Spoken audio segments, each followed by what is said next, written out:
Terpantau 36 unit mobil berbagai jenis mulai dari MPV, sedan hingga pickup terbengkalai di salah satu lahan kosong di Tangerang. Puluhan mobil itu terlihat parkir menumpuk tidak beraturan dalam kondisi sama sekali tidak terawat. Ban kempis, kaca kusam, karat bermunculan di bodi membuat beberapa di antara mobil ini terkesan seperti bangkai.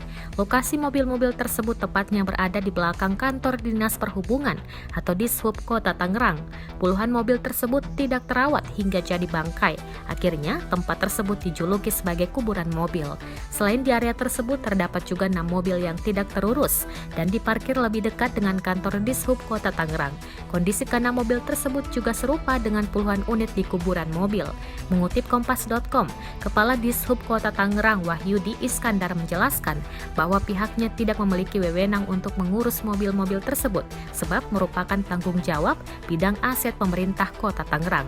Alasan mengapa puluhan mobil tersebut diparkirkan dekat dengan kantor Dishub karena lahan yang dimaksud dianggap cukup menampungnya.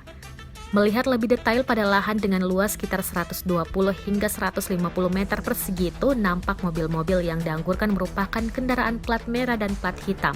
Tanda nomor kendaraan bermotor yang terpasang pun sudah kadaluarsa. Bahkan sebagian sudah tidak memiliki plat nomor. Selain cat yang sudah mengelupas, seluruh mobil nampak kotor tertutup debu dan kotoran yang tebal. Salah satu mobil MPV berwarna putih tertempel gambar wajah wali kota Tangerang dan wakilnya.